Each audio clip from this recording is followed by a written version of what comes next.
এই ভিডিওতে আমি আপনাদের মাঝে তুলে ধরব কিভাবে আপনি NEIR এ রেজিস্ট্রেশন করবেন। রেজিস্ট্রেশন করলে কি কি সুবিধা হবে আমি যদি একটু বলি।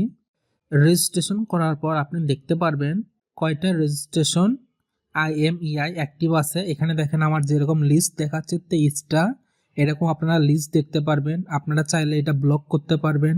আপনি চাইলে রেজিস্টার IMEI রেস্ট্রিক্ট করে রাখতে পারবেন। এগুলো আমি বিস্তারিত অন্য ভিডিওতে তুলে ধরবো। সর্বপ্রথম চলেন NEIR এর রেজিস্ট্রেশন করা যাক। ওয়েবসাইটের লিঙ্ক আমি ভিডিও ডেসক্রিপশন বক্সে দিয়ে রাখবো। সর্বপ্রথম লগ ইনে ক্লিক করব।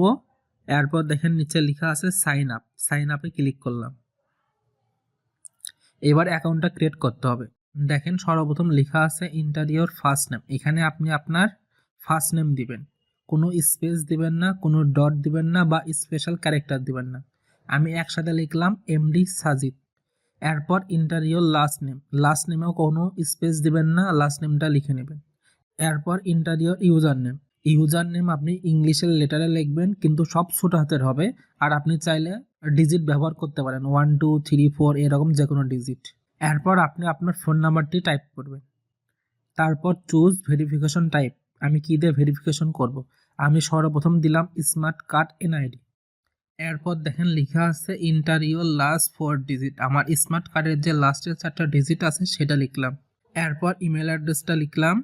এরপর পাসওয়ার্ডটা দিলাম। পাসওয়ার্ড ছোটো হাতের অক্ষর, বড় হাতের অক্ষর, স্পেশাল লেটার, ডিজিট সমস্ত ব্যবহার করতে পারবেন। পাসওয়ার্ডটা আমি আরেকবার দিলাম। এরপর রেজিস্টার।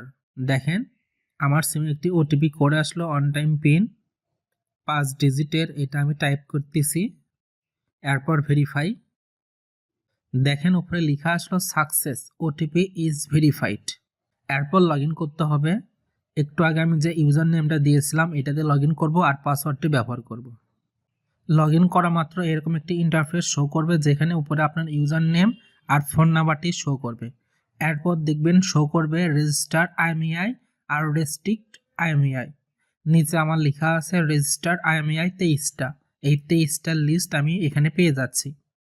আমি এর পরের ভিডিওতে দেখাবো এখানে কেন 23টা IMEI শো করলো, আদৌ কি আমার 23টা IMEI নাম্বার আছে কি না। আপনারা হয়তো জানবেন একটা ফোনে 2টা সিম থাকলে আপনার IMEI নাম্বার হবে 2টা। তাহলে এখানে কিভাবে 23টা IMEI নাম্বারে আসলো, এটা নিয়ে বিস্তারিত আমি পরের ভিডিওতে আলোচনা করব। আজকের ভিডিওটা এখানেই রাখতেছি। Thank you for watching this video.